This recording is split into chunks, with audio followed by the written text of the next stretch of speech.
Hi, I'm Tom Lippincott, and welcome to Rhythm Changes on Modern Jazz Guitar Approach Part 1. So Part 1 is going to start off actually with some background about rhythm changes and talk about kind of the traditional approach and get gradually into, as we go, into the more modern vocabulary and more modern approaches. So one of the big complaints that a lot of students have about playing on rhythm changes is, oh, when I play on rhythm changes I sound old-fashioned and hokey, and I don't know, how to break out of that. Well, part of what we're going to be addressing today is breaking out of that. It's not so much because they're not playing the modern vocabulary, it's because they haven't properly and thoroughly absorbed the traditional sort of bebop style vocabulary. They've only sort of got maybe a very superficial knowledge and ability in applying that kind of stuff.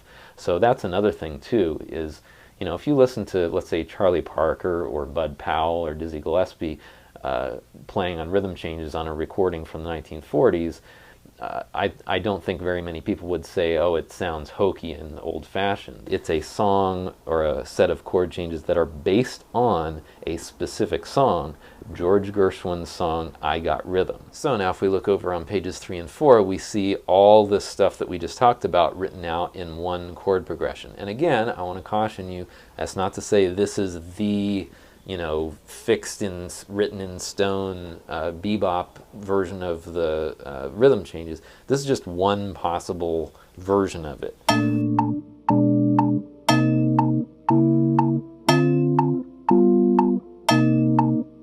Another sort of a guide tone that the bebop musicians in particular used a lot is the flat 9 on a dominant chord resolving down to the 5th on the next chord.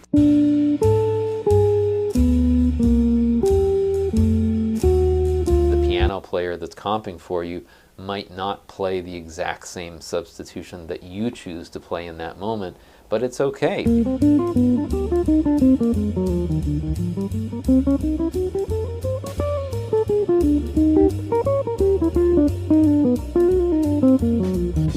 we give each one of the chords 2 beats, we end up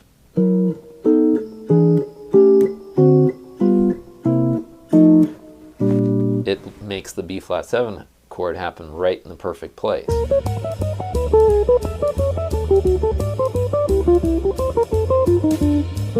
A long time ago I realized that the B flat half-whole diminished scale contains 4 notes that are the top 4 open strings, D, G, B, and E, and I realized that if I mix those with fretted notes I can get some big intervals.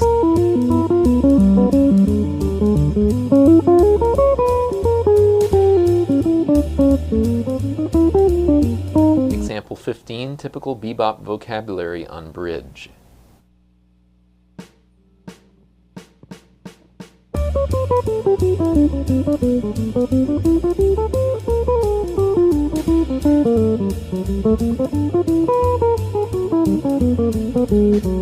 But this time, instead of moving down in half steps, I'm going to do the other direction. I'm going to go up in whole steps, which is the scale for D7, and then for G7, so I start with a flat 9 of the G7 chord. One thing I found with a lot of students that are trying to get to the point where they're playing at up tempos is they have this kind of panicked feeling like you've got to fill up all that space. There's no law that says you have to, and as a matter of fact, what I'm going to suggest here is, as an exercise, I'm going to take the background track that's at 310, the real fast tempo, and I'm going to intentionally see if I can play really long note values, very few notes, and really, long held out notes.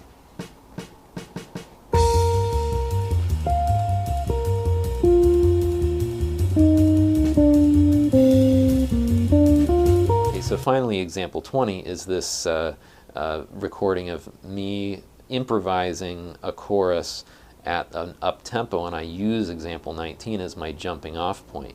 And here I've got sort of a little analysis, not so much a detailed harmonic analysis like I would have done some of the previous examples, but this is more just trying to go through what might have been going through my mind as I was actually playing this solo.